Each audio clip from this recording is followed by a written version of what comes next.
My name is Jing, and I am part of the MindReset, a community dedicated to making this world a more supportive, inclusive, compassionate, and kind place. To learn more about how we accomplish this goal, check out our website at www.themindreset.com. For today's mental health and mindfulness,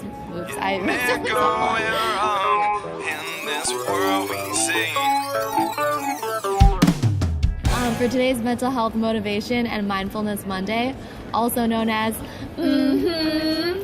we'll be talking about voting. Today, I have my friend Dris here with me today to just share her thoughts about it as well. So Dris, why do you vote? I think the main reason that I vote is that I see it as a privilege. I think it's something that really gives us power and something that was given to us to express our beliefs and our ideas and share what we feel that is important to us, whether it's in our communities or obviously something as big as even as the country. So I think it's important. To me, I see it as a privilege. Real talk. Have you always voted ever since you could at the age of 18? For the main elections, yes, like presidentials. I can't say that I was very educated with like the primary, like midterm elections. Now I am, as I will be voting on Tuesday. Yes, I would definitely have to say it's the same. I mean, I don't think voting is like a regular part of our life. I wouldn't say that, I mean it is, but you know, when we were younger, people weren't exactly urging you to vote. Like you didn't feel like it was a necessity. Yeah. It's something you could do. It was something that, you know, you're like, oh, if I can make it to the polls, right, I'll do it. But now I think more than ever, I think people are beginning to realize that maybe it should be something that we need to do. And not just for the presidents, for everything else. No, yeah, that's a really good point. So I'm from Wisconsin, and I actually voted absentee. And in the future, I know if you're someone, you live out of state, and you're like, well, I can't vote because, you know, my address is registered someplace else. If you currently live where you live now, you can bring, you know, like your lease, or you can bring something that is an identifier to show that where you live, you can vote at your local location. But if you want to vote somewhere else, like for example, like how I wanted to vote in Wisconsin, I requested an absentee ballot. It was sent to me in the mail, and there was all these instructions, and I just, you know, filled out the ballot. Really simple, took less than 5 minutes, had someone else sign it, and then I popped it inside, the mailbox. And for some of the folks that I was voting for, I actually had to do the research, you know? That's the big thing. That was it. You got to do your homework, guys. That was my biggest issue, too, because I was a little overwhelmed with the midterm elections because I don't know much about it. I'm from Maryland. So I really had to, like, sit down and put it in my schedule the last 2 weeks. I actually just did that. And take 10 minutes I think I did it twice, 10 minutes a day. And I just sat down and read a couple of the biographies and just what each of the candidates were proposing, and I didn't try to like let myself not be guided by anything and just sit down and really think about how I felt about it and kind of see how I'm going to vote. I'm not really 100% sure yet where I'm going with it, so got to do a little bit more research, but that's part of it. You got to do your homework. Right. I know a lot of my friends, and currently where we're located is we're in DC, so it's a very political area.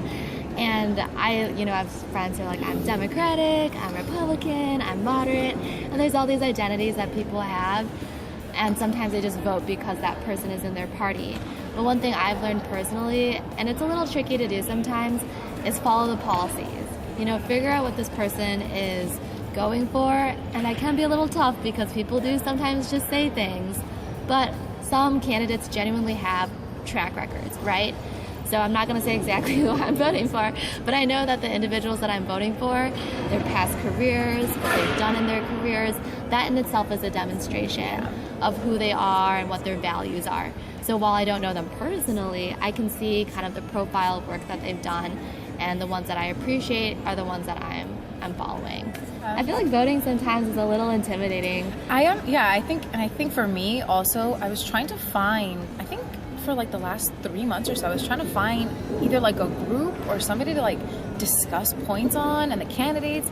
I didn't find it. So maybe for next year we could like, or for just have like a community or something, somebody together, just kind of discuss points. Not necessarily they have to be telling me about what the candidates do, but maybe just like we all do our research and we kind of be like, okay, well, how do you feel about this person? I kind of wish I did have that, just have somebody to kind of like talk about. Kind of did it on my own. But that's interesting. So for the Mind Reset, we are sort of like a playground is how we'd put it, but that's a really great thing for the future, because sometimes I feel like when we talk about candidates, not to say that it's, I'm not sure the right word is, but it's like selective almost, right? If you talk to a certain amount of friends, you know it's going to be swayed this way. Right. Or sometimes folks who are very politically inclined, you know that they're going to say a lot of like really strong points about certain people. But it'd be nice to have a middle ground where folks are, not to say like new or like not, but just like, you know, we're not crazy. Not even crazy, that's one word. But like, you know, very, very political. Intense with it, yeah. Intense. You care about voting because you know that it's important. You may not be like super involved, or you know, but you're just trying to kind of like get your thoughts together as how you feel about a certain candidate, which was what kind of was happening with me. Like I felt a certain way, but I was like obviously getting your thoughts together in your head about what was important to you and what mattered. Was not that simple when you're talking to yourself. It's easier to at least have like a conversation with somebody about it and be like, and like kind of like have like a safe space. I think that was the main point, where you're not going to feel attacked. Like if you talk to your parents about it, and maybe they have like a huge influence over how you vote. So I think that was like something that is helpful. So if you do have somebody you can speak to about voting, do it. Because it's helpful. Yeah, 100%. I'm really glad, like just listening to you too, I think you brought up a really good point about how sometimes people attack other people. Not necessarily like they're trying to. It's maybe just the way the conversation goes, because some of the political parties are really divided in their thought. And so I think that's something we can all practice, is stepping back and listening to someone say something and not just judge them like that person is this person now, you know? All of us can change our minds about something. I've changed my mind about, we were talking about earlier, food. Man, I don't have any idea what I should be eating. I'm like, should I be eating these fats? Fats are good. No, fats are bad. You know, it's just, think about how you change your mind on things in your everyday life. Believe it or not, people can change their mind about how they feel about certain women's rights topics. People can change their mind about how they feel about guns. You know, for example, I come from a state where a lot of people are gun owners, and my parents came from a background where no one really owned guns, but now my dad's a hunter, and you know, so I definitely see the value of guns, and I started forming my opinions based upon the community, what makes sense, and you know, I personally am a very community-based person, and so, you know, just things like that. Yeah, and be respectful. You know, it's okay that you disagree with somebody. That's the main key. Don't get defensive if somebody disagrees with what you believe. Yeah. It's always good to keep it in the back of your head, all of us.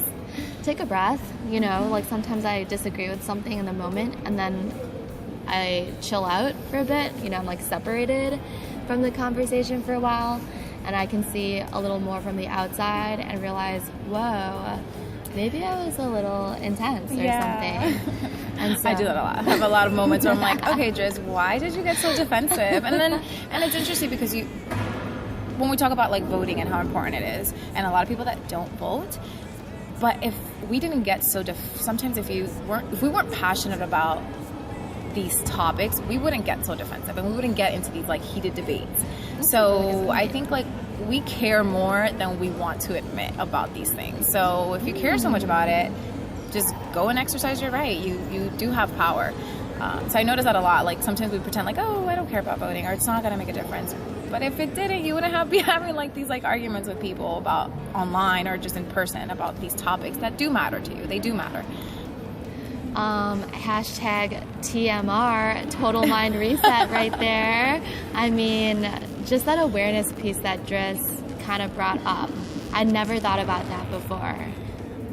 You know, how if you get defensive because you care.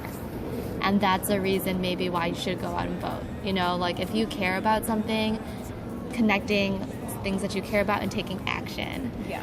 So one thing I hear on occasion, people will say, man, I hope that everything works out all right. I hope that, you know, this happens or that happens.